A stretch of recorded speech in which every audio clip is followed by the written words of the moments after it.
Welcome to the CHCI Leadership Conference breakout session, Reframing Justice for Equitable Communities. This session is possible due to the gracious contributions from our sponsors, Altria Client Services, Facebook, McDonald's, and Microsoft Corporation. Our panel chair for today's session is Representative Sylvie Garcia, the first ever Latina to represent Texas's 29th Congressional District. She serves on the House Judiciary and House Financial Services Committees. We have welcoming remarks from Suheli Natal Davis, the Senior Director of Diversity, Equity, and Inclusion Strategy for McDonald's USA. Our moderator for today's session, Lilia Luciano, is an award-winning journalist, documentary film director, producer, public speaker, and CBS News correspondent based in Los Angeles. Please welcome Representative Sylvie Garcia. Hello, this is Congresswoman Sylvie Garcia, serving the 29th Congressional District in Texas. I'm honored to join you today, CHCI family, to honor all the hard work our community has put towards building a better and more equitable country. As Americans, it's important that we hold power accountable.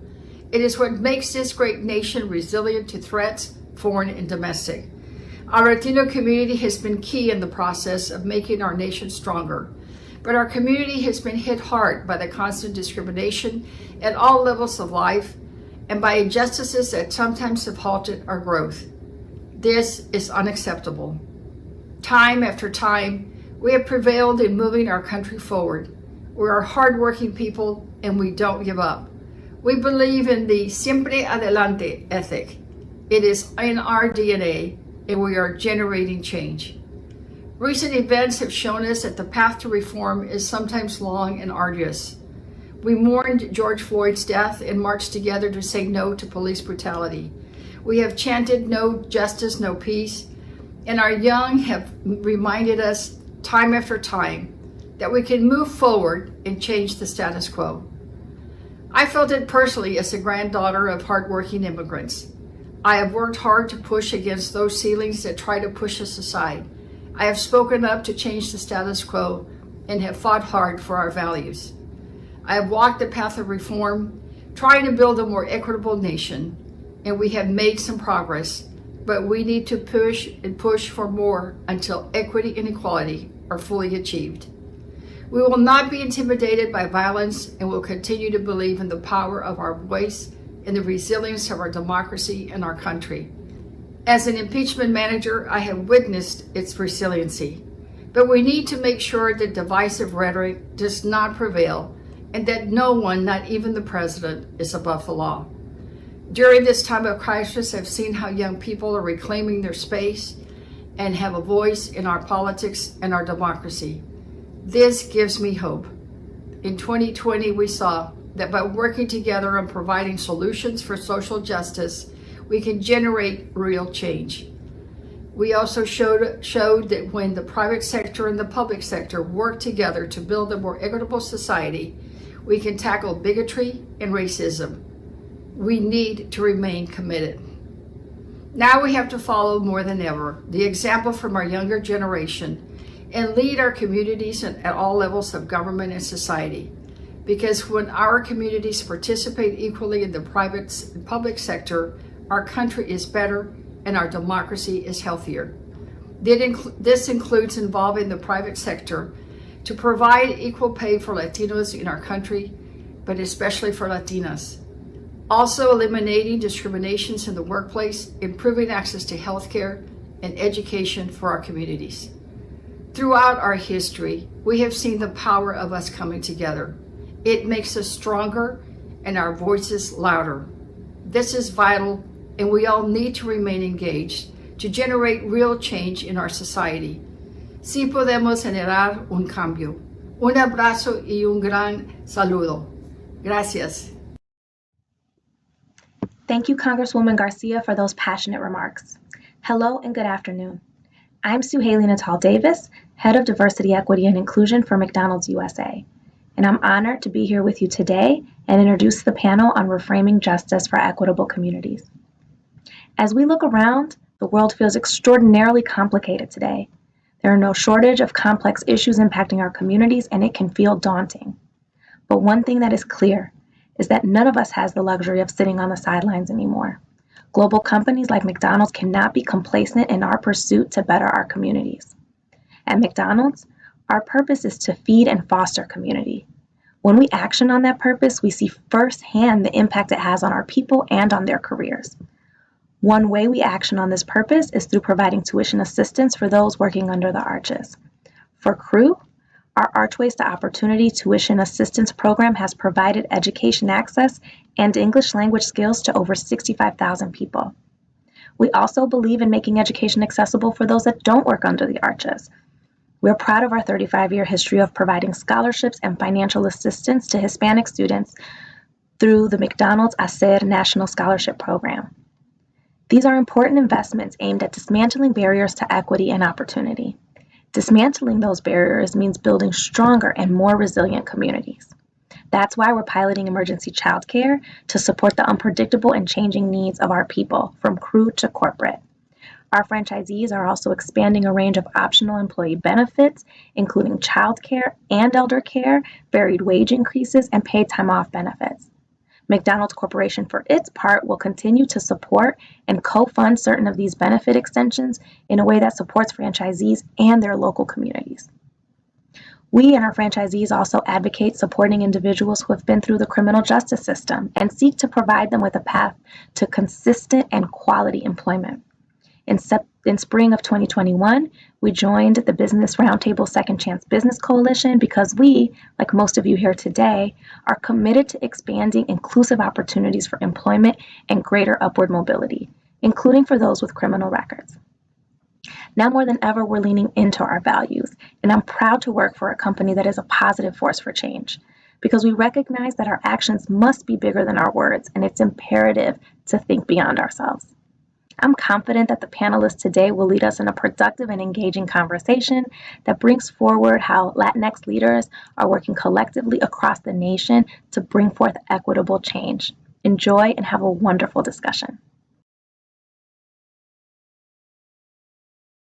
Hello, everyone. My name is Lilia Luciano. I'm a correspondent at CBS News. I'm so pleased to be here to moderate this conversation that's titled Reframing Justice for Equitable Communities.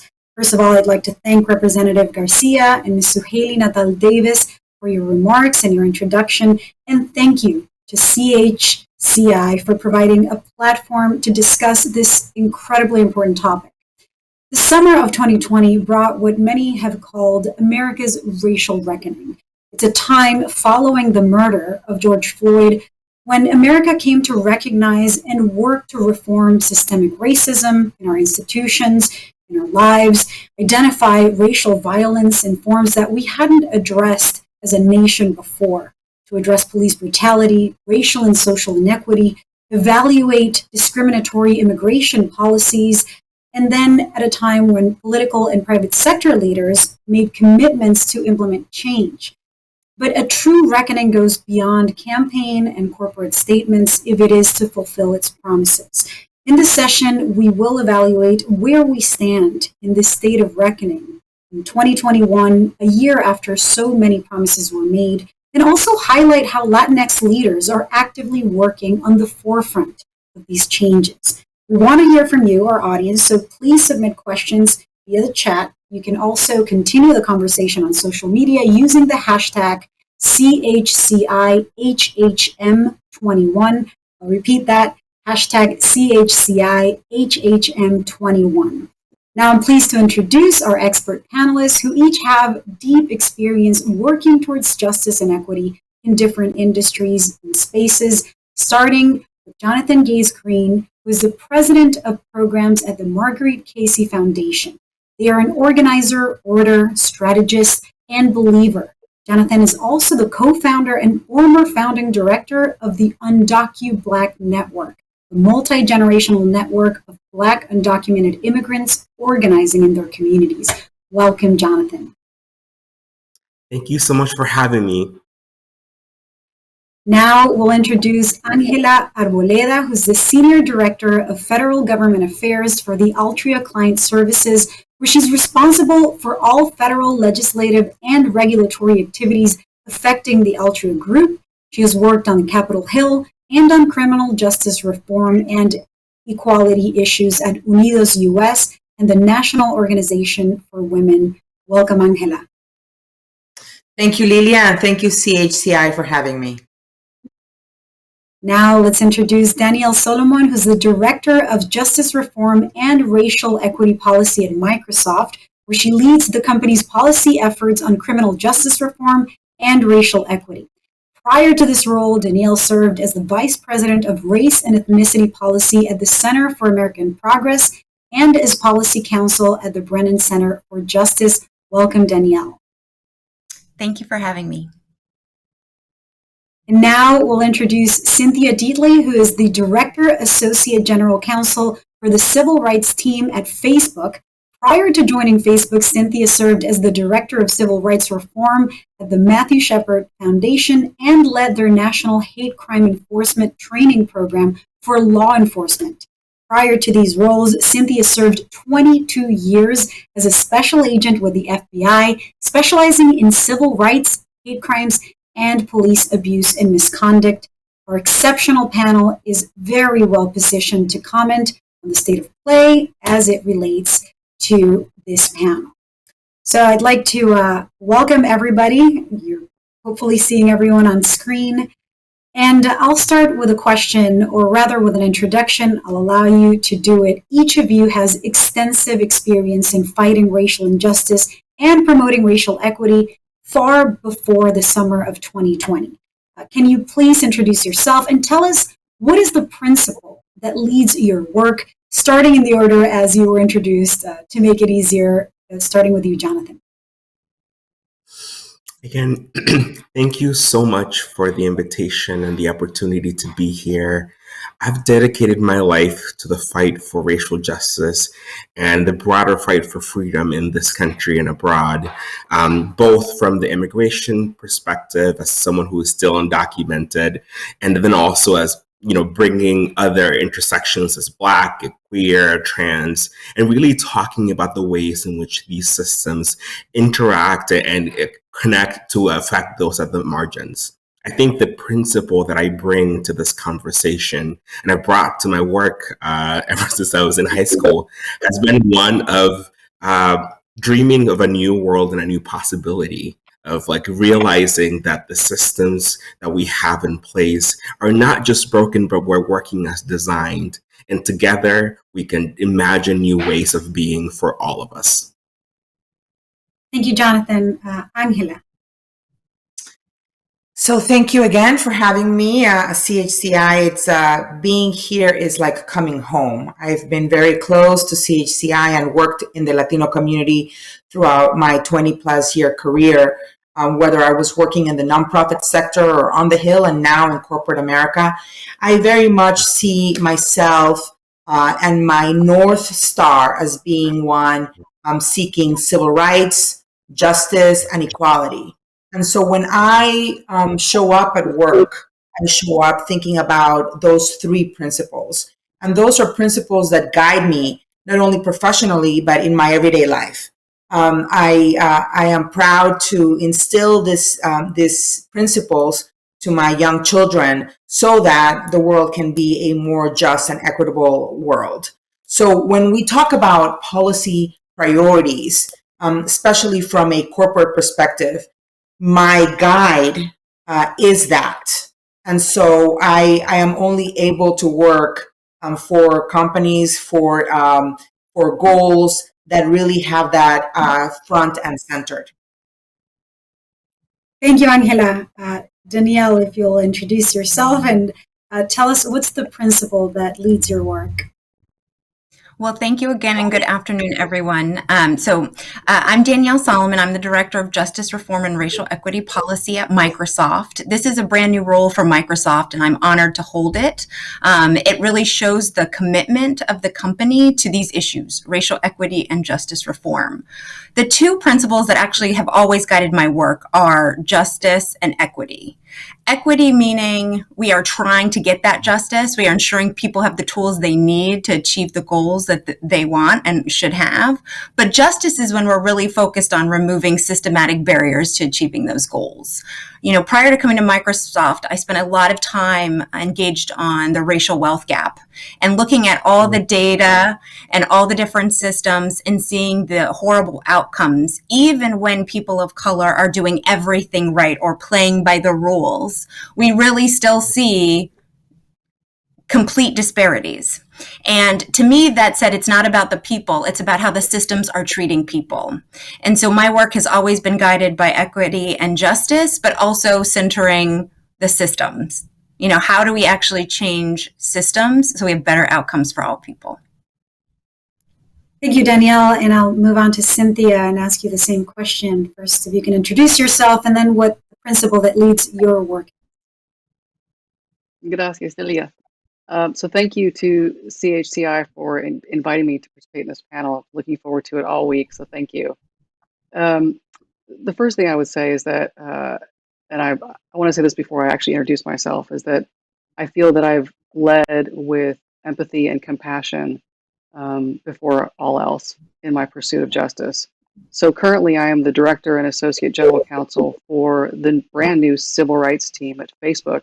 It is the first civil rights team formulated with a tech company that is led by a Vice President, Roy Austin. Our team is small but mighty, led by majority women of color. So I think our team collectively align with my vision of justice, which is humanity, it is peace, it is compassion, and it is empathy. And it is also with a view to what happened in the past. And as Latinas and Latinos, we can look at our past and see what discrimination and prejudice has done to our community. And I think we've all worked in our own spaces and our own communities for a better tomorrow for not only our community, but for all marginalized groups in not just the United States, but in the world. So I think we all lead with that vision of humanity and compassion to make the world a better place. Cynthia, I'll follow up on what you were talking about, is particularly when it comes to Facebook. Tell me, what is perhaps a transformation or the policy or the achievement that you're the proudest of, considering that Facebook is a platform that has had a great deal of community policing when it comes to civil rights and to speech?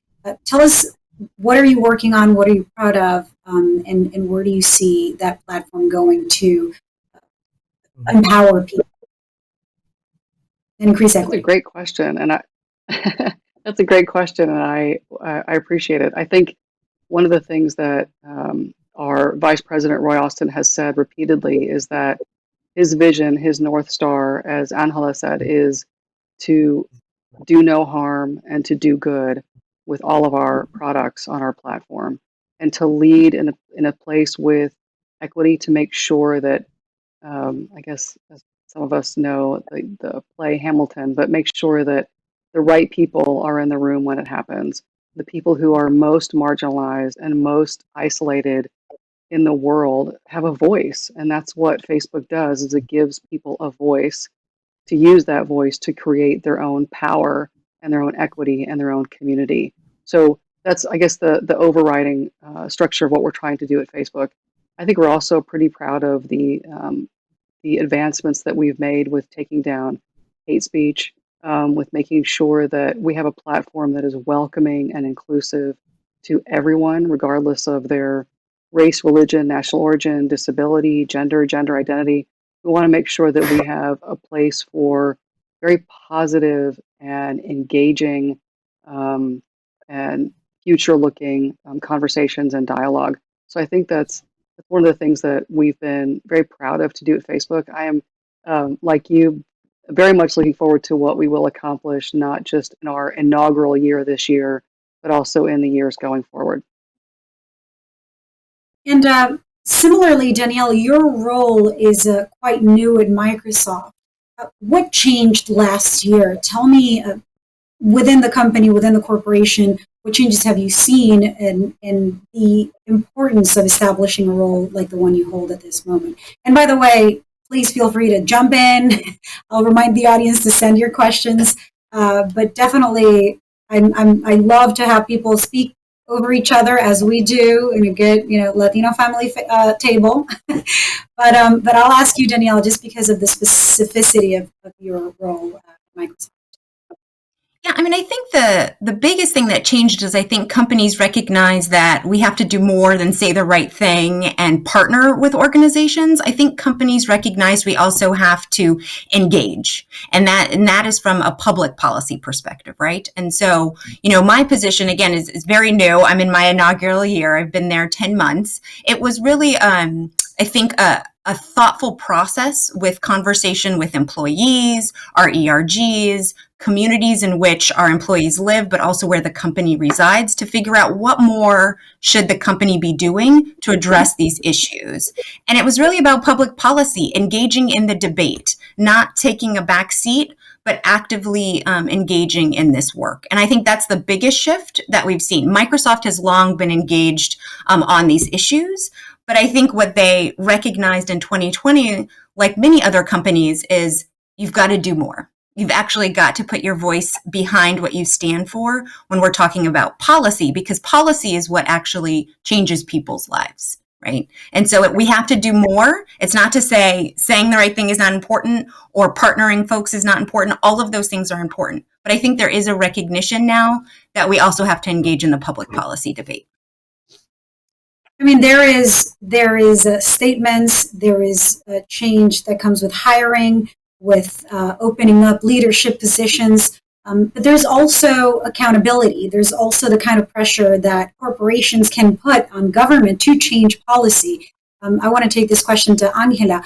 Angela, tell me, first of all, what concerns you, and how do corporations, just from your perspective, have the power to actually change the systems we live in outside of their own corporate practices when it comes to dealing with government? Yeah, this is a very exciting time because had this happened 15 or 20 years ago, this panel and this conversation would have looked very different. Here we are, a group of justice-minded individuals that work in corporate America or in a foundation having this conversation. And the reason why this is possible is because of what Danielle just mentioned. It is the reckoning and the recognition of corporate America to do more and to show up not only as a good corporate citizen, but a one that is really involved and engaged in the issues of today. So at Altria, we also developed a really important campaign called Stronger Together, where we elevate the issue of criminal justice to the forefront. And this was particularly important, and I raised this issue as a new employee of Altria because I saw the interconnectivity between criminal justice and what we're seeing as a trend in the United States, which is banning mentholated cigarettes. And so we all can agree that smoking is bad for your health. The best thing to do to be healthy is to quit smoking. But what we have what we have seen is that there is a trend nationwide and state by state to ban mentholated cigarettes with the idea or with the auspices that looks great in the front end, which is being smart with your health. But what really ends up happening is that banning any product will open the ability for law enforcement to interact, and most times negatively, with Black and brown communities. So what's happening is it is the repetition of the war on drugs. It is, banning mentholated cigarettes or banning any product, quite frankly, will make this product an illegal product, and people who consume it will be actually scrutinized by law enforcement, the same exact law enforcement that we're trying to help ameliorate the negative interactions that we're seeing with Black and brown communities. So it's while something may look good on its face value, we need to dig a little bit deeper and try to understand the ultimate ramifications on the negative consequences that these actions may have.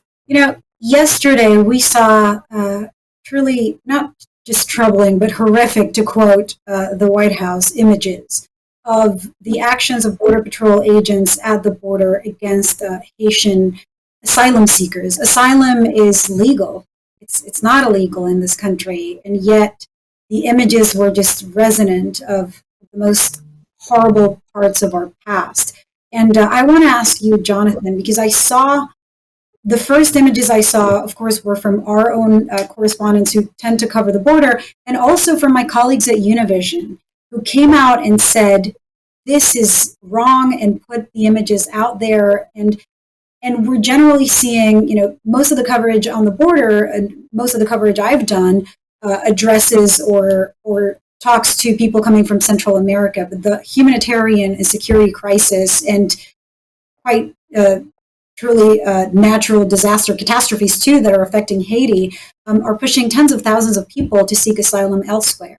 And I'm seeing something that is really important, and it is the Latino community coming out and saying that is not right.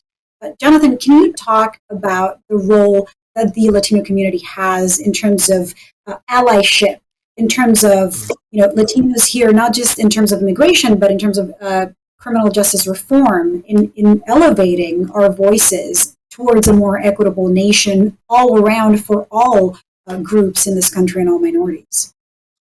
Yeah, no, absolutely. Thank you so much for that question. And if I may, I want to add a little bit to the previous question that you asked around really the role and what is happening in this moment in the corporate sector, in philanthropy in particular. Because today I am privileged to work at the Margaret Casey Foundation. We are a national foundation that supports community organizing across the country. And when I think about sort of the huge shift that has happened in the past year and the role that the foundation has played at the forefront of funding innovative community organizing across the country for the past 20 years, something that I'm very proud is that we get to not only continue to support the good work that we have in the past, but also take a stance and really put our money where our mouth is in terms of supporting abolitionist leadership and organizations across the country who are working to not only address the surface level issues of police brutality, but really getting at the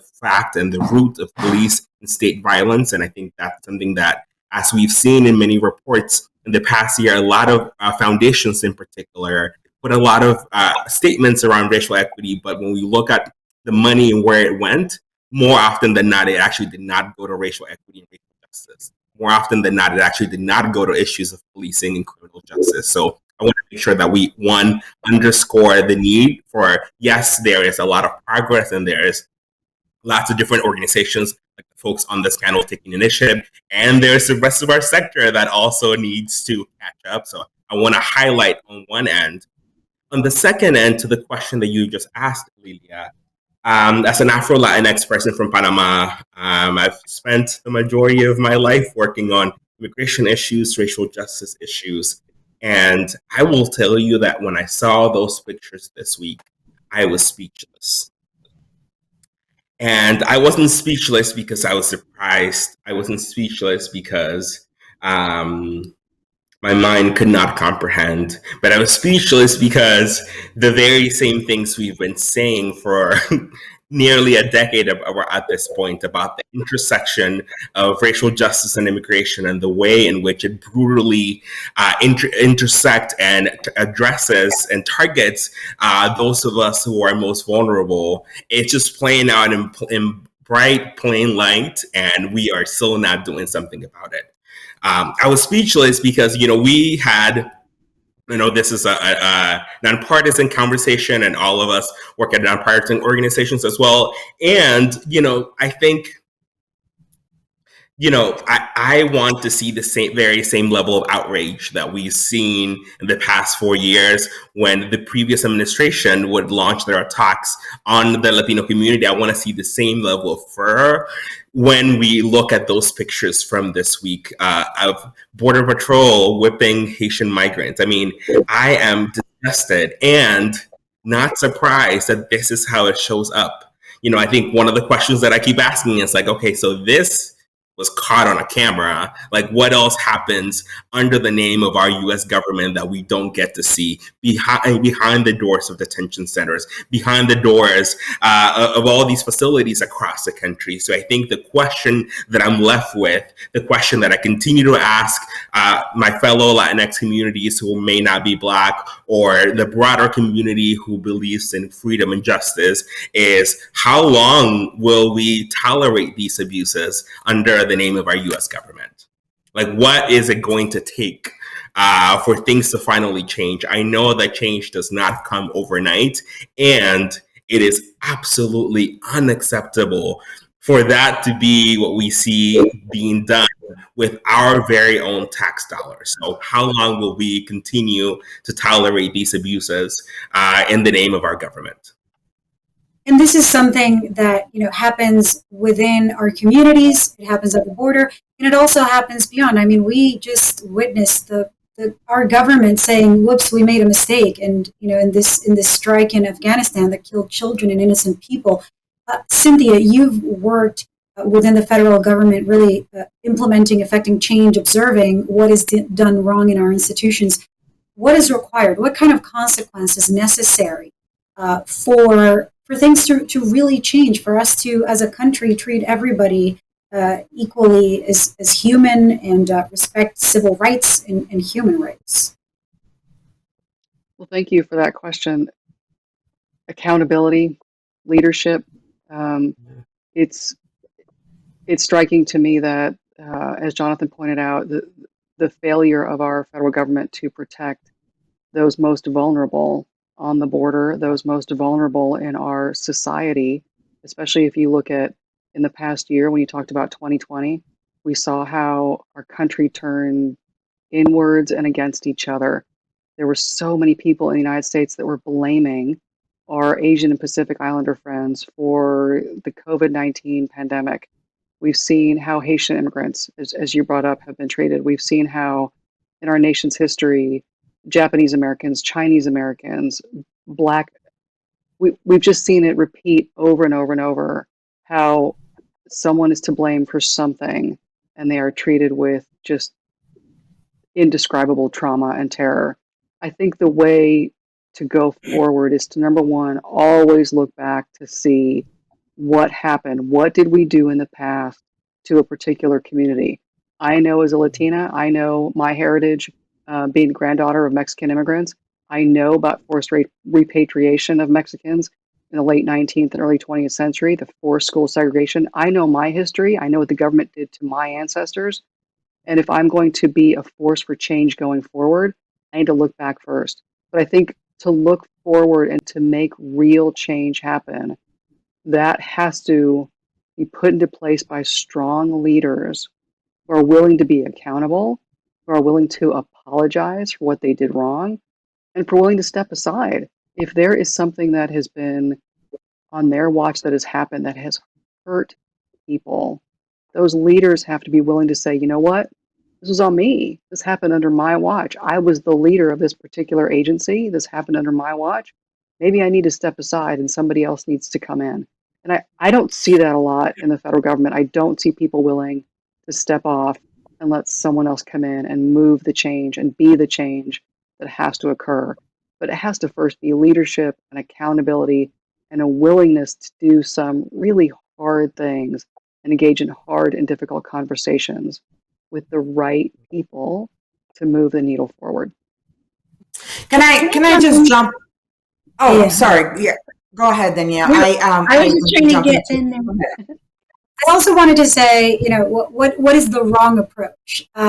What not to do? If both Angela, I apologize, and Danielle, I understand that you want to continue on that thought, but keeping in mind what doesn't work. What are we doing wrong? Well, so listening to Jonathan and Cynthia, one of the things that I, went back to is we're talking about systems, right? Like what we saw in 2020 was a convergence of a public health crisis and an economic crisis. We're all at home. And what we saw was these long-standing, deep-rooted racial disparities showcased. and then exacerbated, right? We saw it in our economy, who could work from home, who couldn't work from home, who had access to broadband for their kids, who didn't, who had access to good health care, who didn't. We saw this play out. Then on top of that, we saw the murder of George Floyd, caught on camera, again, caught on video, where you had an officer literally put a knee on the neck of a grown man who was begging for his life. Everybody saw that. We witnessed systems, whether it was the criminal justice system, our healthcare system, the economy not working for people of color. And to Cynthia's point, it's about leadership, but it's also about accountability. And I think that word is right. There, in Congress right now, there are bills moving forward trying to force a conversation around holding police officers accountable. I think there are members up there that are trying to center conversations around accountability, and that should not be a dirty word. Right? We should hold teachers accountable, police accountable, healthcare officials accountable. We should hold corporations accountable. People should be held accountable if they are not meeting up to the standards in which us as citizens, people who live in this country deserve. And I just wanted to kind of connect those dots, because really we are talking about how different systems are treating people of color in particular. And what was so amazing about last year was a global reckoning that we deserve better, right? And the system should treat people of color better. And I think that's what needs to continue to happen. Sorry. I think that one of the things, sorry, Danielle. One of the things that was, even though it was extremely painful to witness what happened to George Floyd, what was very empowering and powerful was the way that the country united around the injustice of his death. And we saw the interconnectivity of a wide range of communities, Latinos, Asians, white, LGBT. We saw young and old people really rallying together and crying out for justice for George Floyd, and really, quite frankly, justice in the criminal justice system, making sure that the legal system was just. And so in that moment of deep sorrow, I did see a glimmer of light, which showed that communities can come together and can say enough is enough. And so back to Jonathan's question about immigration, I wonder how much more do we as a society, do we as a community have to take and endure from an immigration standpoint to have that outcry that we saw in the injustices of the criminal justice system? We saw kids separated from their parents. And you know what? They still are some kids who are separated from their parents. We saw yesterday how Haitian immigrants were brutalized by law enforcement. How much more do we as community members, as corporations, have to take and endure to say enough is enough? That's really the question. And I want to throw in go ahead, Cynthia. And this one goes for both Cynthia and Danielle, but I'll let you jump in for Cynthia. Also, you all work for organizations that have the power of holding institutions accountable and government accountable. And I want us to think of some of the examples and the ways that data and technology can be used, because especially when it comes to Facebook, and Danielle, I understand that Microsoft has incredible initiatives when it comes to criminal justice reform, actually applying the technology that Microsoft creates and manages. But I'll let you finish that thought, Cynthia, and if you want to continue on that response to it. This panel would not be interesting if we all agreed. So I'm going to take issue with one thing that Angela said, which I'm going to agree with you and then disagree with you about one thing. So I agree that when George Floyd was tragically murdered, I was heartened when I saw groups coming together. So it wasn't just Black Lives Matter. Like you said, it was LGBTQ, it was Latinos, it was the API community, it was Muslims and Sikhs. People coming together to rally in support of him and his family, and also to rally for change and to demand more from their communities. But there was also this other group of people that saw nothing wrong with what happened and saw that George Floyd probably did something wrong and caused his own death. So there still is a big swath of our country that is hard to ignore, that is very much not aligned with the vision that we all see for our future. And I think the division, the divisiveness, the vitriol that we all see, we have to be able to acknowledge that and figure out what we're going to do to come together to move the country forward. So I'm going to kick it over to Danielle and she can answer your question. And then Danielle, if you want to kick it back to me, we can do that.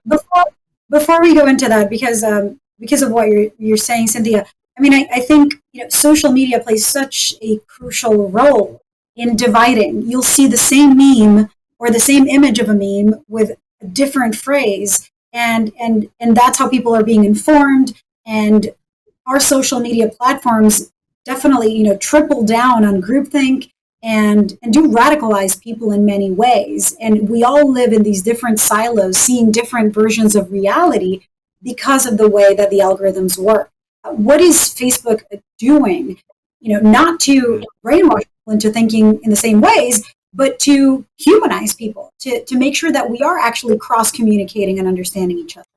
If you look at our community standards, we try really hard every day, and there are many people working on this every day to make sure that hate speech is caught before the public ever sees it, before it's ever reported. I think the statistic is over 95% of hate speech is removed before it's reported. So there is so many organic posts, posts by users that we remove because we see the harm that it will be caused. So, but having said that, we can always do better. We can always strive to do better. Every company, every organization every human should always try to do better than what they're doing today. So I think what we learn is from all of you and from users and from other corporations and community groups when they say, hey, look, there's this really ugly meme that is going around. Please take a look at this. You're hurting people. And maybe it will be reported before we see it, and then we can take it down. So we learn from the public, we learn from people on how to do better and to make sure that we keep everybody safe on our platform. We have to move on to audience questions for time. But Danielle, I wanted to get into how is technology and how is Microsoft using its own technology to address criminal justice reform, because I understand there are very interesting initiatives there. Yeah, I'm happy to talk a little bit about that. So we have a justice reform initiative that is dedicated to ensuring that technology is used for good. And we are very much focused on data and transparency, because we think that having greater access to data and making it transparent can lead to greater accountability. When you've got good data, you can actually see what the problem is, and that should actually guide what your policy intervention should be. And so we work with police jurisdictions, cities, helping to ensure that they have the back end, right? Like the database to collect that data, and then also to be able to analyze that data. On top of that, we work with state legislators to ensure that they are looking at that data and using that data to help guide what type of policy interactions should be occurring. So again, it's partnering with the technology, the programmatic partnership with either nonprofits or state or local governments with what is the policy intervention that would be most appropriate. I would also just say that Microsoft is taking a one Microsoft approach to a lot of these issues. So there's internal work that's going on. There's also work going on in Microsoft around how do we leverage our resources and our supply chain to help change some of these issues. And then it's also about what I've mostly spoken about, how do we invest in community on issues that matter? So it's the justice reform issues, but it's also broadband. It's also about digital skilling and higher education. It's also about nonprofits that are led and run by people of color, making sure they have tech acceleration, making sure that they have the tech that they need so that they can be most impactful in this moment in time. But, I'd be remiss, I'm sure others on the panel would agree with me here. We recognize at Microsoft that, technology can further exacerbate racial and ethnic disparities, right? If we're not, really taking a good hard look at what the state of play is right now. But we also think that technology can be a tool for good if it is created and deployed in a responsible manner. And that is what we are laser focused on, ensuring that it is, research deployed and created in a responsible manner. So I'll stop there. I'm sorry. And I also wonder what solutions work and what solutions don't. When I was covering the protests in Portland last year, after that event, I ended up, covering and going into Parler and going into all these apps to try and follow the conversations that were happening out of Facebook, out of Twitter, because these people were being kicked out. And there's a concern of people being radicalized, of racial violence actually, worsening when they're happening away from the platforms that police speech. I want to put that in your mind, but I also don't want to ignore the questions that the audience is contributing with. So, one of them is, will the fight for racial justice ever be complete? And I'll leave that to perhaps Jonathan and Angela, who haven't spoken in the last couple of minutes. Tell me what you think about when you consider this question. And also, just sometimes there's a solution and then the problem becomes even worse or more radical. Angela, you want to say, I guess the question is, racial justice. Go ahead, Jonathan. Or Jonathan. Happy to go first. I don't think it will ever be complete. And I think that's a good thing. Mostly because, to me, the fight for racial justice is a fight to both address the historical harms that have been caused and rebuild a system that works for every one of us. So it's like a two-pronged approach. And will we ever be done repairing the harms that particularly in a U.S. context, that we've caused to Black people, to Native folks? I'm not sure, and it's okay, right? It's a thing that we can actively work towards, and continue to broaden out our understanding and our solutions for it. So that's my opinion. Okay, what do you think? I agree with you. I think that we should strive to eradicate and eliminate inequities, but the truth of the matter is that as society evolves, there's going to be other things that we need to work on. And so we just need to understand that it's a work in progress, and we need to feel comfortable knowing that we have to work towards that. And this ties back to what Cynthia was saying earlier.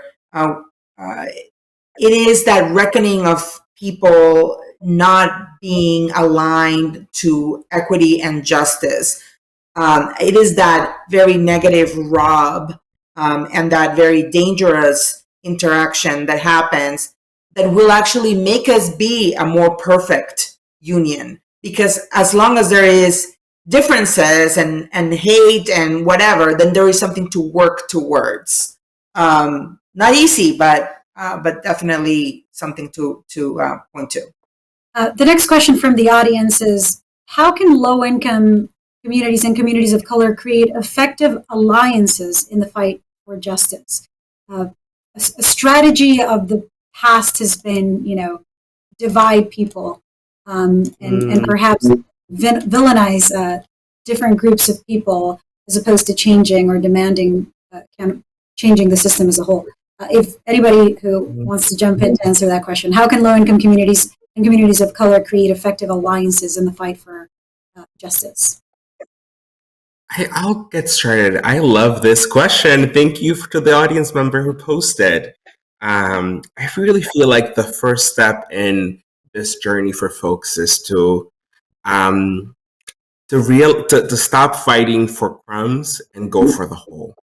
And what I mean by that is that oftentimes white supremacy makes us think that the enemy is the other marginalized person versus the system. Danielle has done such a good job really like recentering us back to the systemic fights, right? So instead of fighting against any kind of supports that other ethnic, racial, religious minority might be receiving, why don't we fight to rebuild our democracy and our economy into one that works for all of us. I think it's like really a reframe of like our understanding of our positionality to the broader system. And I think as someone who deeply does believe that freedom and justice is attainable in our lifetime, I think about what it looks like to govern from that approach. I think about what it looks like for poor folks, both Black folks, Indigenous folks, Latinos, to be able to co-create and co-govern over our institutions in a way that is radically different than what it's been in the past. So I think, there's a lot of organizations out there who've done really meaningful work to build alliances, to build relationships. I think all of it is, though the hope is that it reverberates to the systemic level, it really starts with like the really basics of building relationships with the members of your community, with folks that you may not be already exposed to, and trying to figure out how do we begin to trust each other and undo and reject the lies that we've been told that we have to fight each other. There is enough, right? We're one of the wealthiest countries in the world. There is enough for us as a country to provide and honor the human rights of every person in this country. There's enough for us to be able to provide adequate healthcare and, electricity and homes for folks. We just have to have the political will, and we will never have the political will unless we build the relationships that ground that work. And could I just add to that too? I completely agree. And I'd also just say for those individuals or companies or organizations that hold power in spaces on some of these issues, they should create space, right? They should recognize that they don't know everything, and that they should be welcoming to more people coming to the table to engage in solution building, problem solving together. And so it's also on those who hold power or have tables to open that space for more folks to come around. So I just also want to call that out, because I think that's also very, very important. Yeah. Thank you for that, Danielle. Into our closing statement, and the question I'd like to prompt from all of you is, what's the ultimate version of justice that you are working toward? What do you wish to see in an ideal future in your mind? And in the order as you wish. Whoever wants to go first. I will jump in, and then I will cede the floor to others. What I want people to do is to look to the future after they look to the past, and what do they see? I'm sure the British Empire and the Ottoman Empire and the Byzantine Empire all thought they would last forever, and they didn't. Do we think we're going to last forever? Do we think that our Constitution, our system of government will last forever? Do we want it to? Or what will be the thing that breaks us apart? Will it be these socioeconomic, racial, and religious ethnic differences? What could destroy us as a nation? And if you don't want that to happen, what are you doing to prevent it? What are you doing to keep us together instead of trying to work to break us apart? So that has been my vision of justice, is what can I do as just a human being to work towards keeping us together as a healthy, equitable, productive, warm, engaging, humanic nation. And I'm going to cede the floor over to Danielle, putting her right on the spot. I guess the word that comes to mind for me is humanity. I think my ultimate vision of justice is for people to see the humanity in all people, because sometimes I feel like in the work that we do, we disconnect the humanity of people as we lobby for things or talk about policies or not do this or that. We remove the humanity that we all share. And so my hope is that we can see the humanity in every single individual, even if they don't look like you, sound like you, but see that shared humanity, and hope and work towards the best for them as you'd want for your own. I'm a mom, so I'm always thinking about my two boys and what that could look like for them, where they don't have to worry about their own being viewed as equal, what their humanity is. And so I would just say my ultimate vision for justice is that we have shared humanity, no matter what. Well, I'll add to Danielle because I really like I like your train of thought, and I would add compassion, right? Humanity and compassion, and by compassion I mean the ability to walk in somebody else's shoes, even if that somebody else is a really awful person. Let's try to figure out what got this person there to that thinking so that we can dismantle those negative actions. Because if we even have compassion for people who are, against our basic humanity, then we can meet them at a place where we can maybe forge some change. So yes, humanity, but with compassion and empathy. It reminds me of what Dr. King did back in the 60s, which was, stand up for yourself, but don't retaliate. It's using a vision of nonviolence and an approach of compassion for what's happening and understanding where the other comes from, because it has been so far a zero-sum game where we're pitted one against each other. So if we get to understand each other's point of view, I believe that we are more likely to achieve justice just a little bit quicker. I love all that's been shared. I think when I think about justice and freedom in particular, I really think about people's material conditions. I still believe that we can do big, bold things in this country.